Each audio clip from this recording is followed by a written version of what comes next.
Are you sure you are solving the right problem? Hi, my name is Matush. I've been a hypnotherapist for the last 8 years, and in this video, I'm gonna show you and prove to you that most of your problems have nothing to do with right now and everything to do with what happened in your past.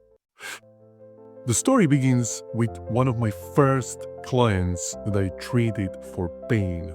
It was in 2018 in Sydney, Australia. Her name was Maggie, and she was a great friend or good friend of myself and my wife. And she came to me that she tried everything to solve her hip pain. She had a big, intense pain in her hip, and she came to me saying that she tried all the possible options that she had. She tried all the normal medicine, all the alternative medicine, all the massages, all the mind-body connection, and nothing worked. And when she heard that I'm doing hypnotherapy, she said, what the heck, I can give it a go. So she booked me for 3 sessions, and before we started, I told her that we needed a confirmation from her physician that this is not an organic pain, so we don't mess up with something that we would not want to. She brought the confirmation, it was all good, so we started to chat. And I asked her about the history of this pain. And here is what she told me. She came to Sydney. She never drove before. And as soon as she came, she was looking for a job, and she found a job that required her to get her driver's license, drive all around the Sydney metropolitan area, which you can guess is quite busy. And she was to do it every single day for 10 to 12 hours. So she got the job, and after a couple of months, the pain arrived. And so I asked her, what could be the benefit of that pain? And she was like, well, there is no benefit. I was like, okay, let's dig deeper. What could it be? And she said, well, if there was a benefit, it would probably be that whenever I had the pain, I needed to go to see a doctor, and so I would take a break. Like, it's interesting. Before I tell you what we did and how it ended up, let me tell you one important thing and the belief that I believe for the last 8 years. I believe that you, out of all people out there, know exactly what your problem is. You know exactly how to solve this problem, and you know also when it began. You don't need anyone else, you don't need any book, you don't need any coach, you don't need any therapist or hypnotherapist to tell you this. What you can use, though, is sometimes to connect the dots. And so this is exactly what I did for her. When she entered the hypnosis, she suddenly found herself back when she just started with the job. And she realized that the pain that she had in her hip was a protective mechanism that her subconscious mind created from the overwhelm that she was dealing with. But what she also realized was that now she was in a different job. Now she was not overwhelmed, and even if she were, she had other ways to deal with the pain. So what happened? When she came out of hypnosis after about 30 minutes, she was pain-free. And she could not believe it. Neither did I. It was my first client. I was like, what the heck is happening? This can't be so easy. But in this case, it actually was so easy, because you see, the problem she was solving was not a current problem. It had nothing to do with what was happening right now. What actually was happening was that her operating software, her subconscious mind, her unconscious alternative to deal with the external circumstances was outdated. It was still producing results that were a couple of years old. And all that she needed was to update her operating software. When I first discovered hypnotherapy and I started my course, on the very first day we were told that the only 2 ways to change behavior, thoughts, mental patterns, anything in your life, the only 2 ways are either to get more data, to understand more about the situation, to get better perspective, or to update your operating software, update your unconscious alternatives, which basically means, again, getting more data. And so this is what happened. Your current problems have probably nothing to do with what you're dealing right now. Let me tell you another story, a story of my client Tim, who I worked with a couple of years back. Tim was a aspiring trader. He wanted to become a trader and trade futures and trade stocks, but he could not break through a specific level. There was almost like this glass ceiling on his success.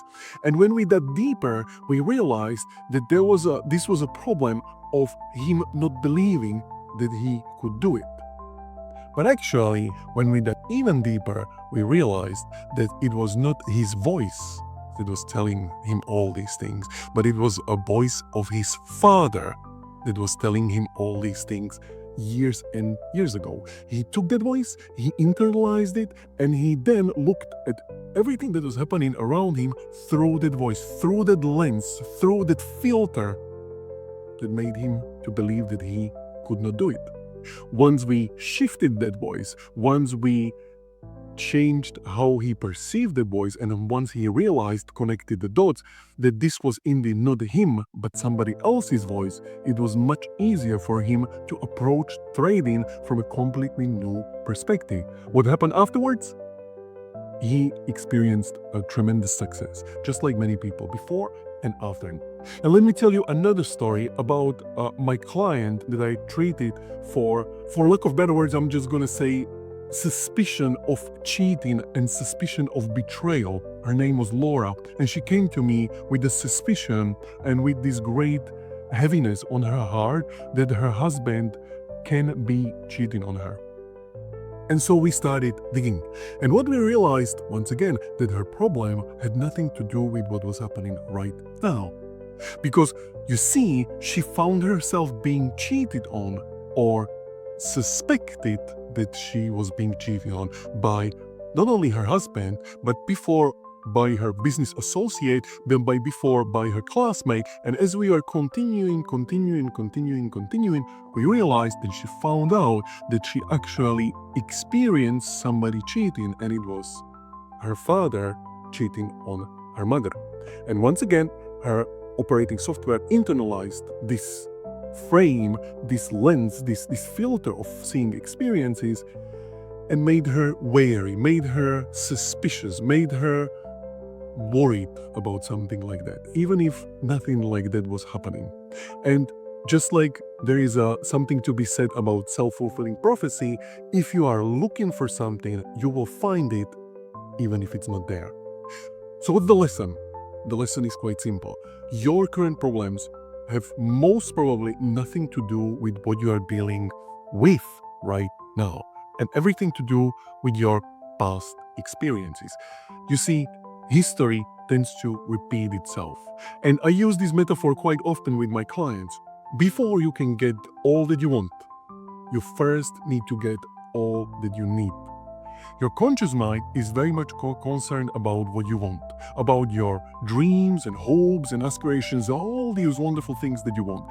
And please remember them. But before you can get these ones, there is your subconscious mind that takes care of what you need. And often what you need is to deal with some unprocessed trauma, some difficult things within your mind that you want to look at. And if subconscious mind could talk in words, which it cannot, it would probably wake you up every single morning and knock on your shoulder saying, hey, before you jump into trying to get all of these things, there is still, you remember the thing that happened? Yep, that one. We need to look at it. Just like there is this metaphor of people, or maybe small kids, being afraid to look under the bed because there might be a monster. Don't look under the bed, there might be a monster. Don't. But when you really look, you realize that there was nothing but dust. And so all these things that you need might seem quite tough, quite difficult, quite heavy. But actually, when you look at them, you realize that there is hidden in every single challenge, in every single trauma, in every single failure that you consider to be a failure, a gem from which you can source great resources forward. So here is my invitation to you. Look under the bed, because there is nothing more than just dust. And maybe, just maybe, you will discover something that will help you to grow, that will help you to evolve, that will help you to become the person that you want to be for yourself, for your family, for all the people out there.